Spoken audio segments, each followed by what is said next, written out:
जय जय श्री राधे, जय जय श्री राधे।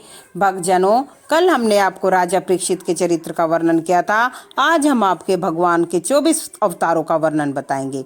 चरण कमल बंदो हरि राई, जाकी कृपा पंगु गिरी लगे, अंधे को सब कुछ दर्शाई, भैरो सुने मुख मुनि बोले, रंग चले सिर छत्र धराई, सूरदास स्वामी करुणा में बार बार बंदो तो ही पाई। भक्तजनों, श्रीमद् भगवत सुख का समुन्दर जिसमें सहज से ही मोक्ष मिल जाता है, यह महापुराण 3 प्रकार को अधिदैविक अभिभौतिक पापों को नष्ट कराता है। इसके सुनने से भगवान की कृपा प्राप्त होती है, जिसकी कृपा से लंगड़ा पहाड़ पर चढ़ने योग्य बन जाता है, अंधे को सब कुछ दिखाई देने लगता है, बहरा सुनने लगता है, गूंगा बोलने लगता है और रंक यानी गरीब राजा बन जाता है। ऐसे प्रभु की हमें रोज वंदना करनी चाहिए। यह श्रीमद् भगवत वेदों का पका हुआ फल है, जिसमें सारहीन छिलका और गुठली नहीं है।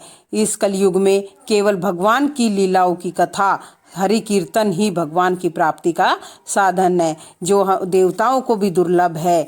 इसलिए भक्तजनों, हमें श्रीमद् भगवत का स्मरण करना चाहिए।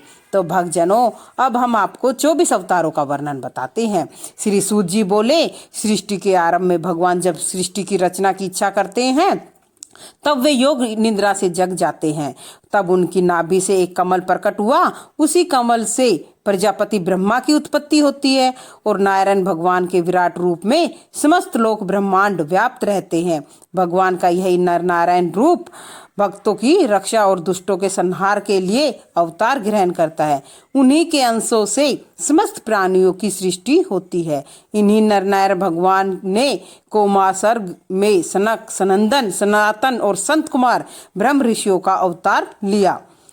दूसरा अवतार वाहरा का लिया और भगवान ने पृथ्वी को रसातल से लाए। तीसरे अवतार में भगवान जी ने नारद जी के रूप में आए और चौथा अवतार नर नारायण का हुआ। पांचवा अवतार माता देवहूति के गर्भ से कपिल मुनि का हुआ। छठा अवतार माता अनसुया के गर्भ से भगवान दत्तात्रेय का हुआ। सातवें अवतार में आकुति के गर्भ से यज्ञ अवतार हुआ और 8वां अवतार भगवान ऋषभ देव के नाम से हुआ।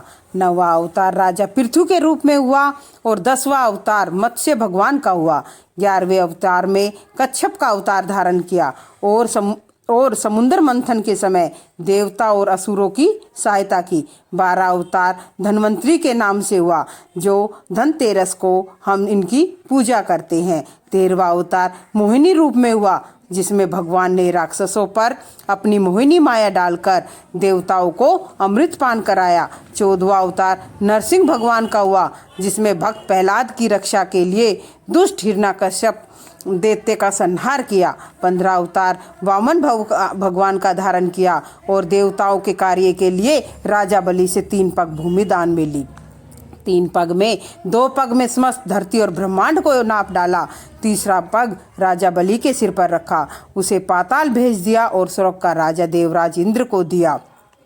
16वें अवतार में श्री भगवान का हुआ, जिन्होंने नारद जी को बंदर की आकृति प्रदान की और राजकुमारी से खुद विवाह किया। इस रूप में नारद जी ने श्राप दिया कि आपको भी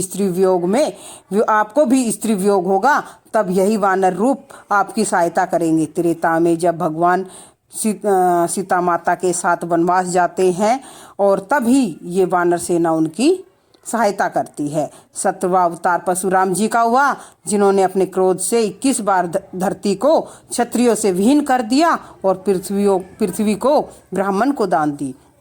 18वां अवतार प्रशासजीर जी के द्वारा सत्यवती के गर्भ से भगवान वेद व्यास जी का हुआ, जिन्होंने नारद जी के द्वारा चतुश्लोक भगवत सुनी और इन्हीं 4 श्लोकों को लेकर व्यास जी ने श्रीमद् भगवत की रचना की। यही भगवत राजा परीक्षित को व्यास जी के पुत्र सुखदेव जी ने सुनाई और उनको मोक्ष प्राप्त हुआ। 19वां अवतार ऋषभदेव जी का हुआ और 20वें अवतार हैग्रीव अवतार हुआ। 21वें अवतार में श्री राम जी का हुआ, जिसमें भगवान ने राक्षसों को मारकर संपूर्ण पृथ्वी पर राम राज्य स्थापित किया।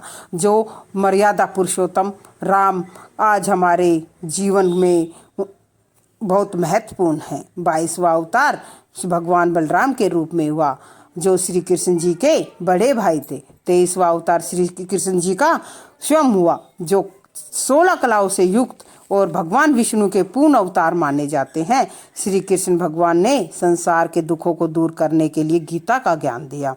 24वां अवतार कलयुग में के अंत में कल्की भगवान का होगा। जब पृथ्वी पर दुष्टों का भार बढ़ता है और धर्म की हानि होती है, तब भगवान अपने अंशावतारों से पूर्ण अवतारों से पृथ्वी पर शरीर धारण कर ले और भगवान की सृष्टि की रचना, पालन और संहार लीला मात्र से करते हैं। श्रीमद् भगवत में भगवान के सभी अवतारों का वर्णन मैंने आपको बताया है, किंतु कुछ त्रुटियां हो गई तो हम आपसे हाथ जोड़कर क्षमा मांगते हैं भक्तजनों। और अब इस आगे की कथा में भगवान श्री कृष्ण के अवतार का पूर्ण चरित्र आपको विस्तार पूर्वक से हम सुनाएंगे। श्री कृष्ण के जन्म की कथा से लेकर द्वारिका जाने तक की कथा का, परंतु उससे पहले हम आपको व्यास जी का चरित्र और सुखदेव जी का चरित्र जरूर सुनाएंगे, क्योंकि ये कथा सुखदेव जी ने ही राजा परीक्षित को सुनाई थी, जिन्होंने 7 दिनों में मोक्ष को प्राप्त कर लिया।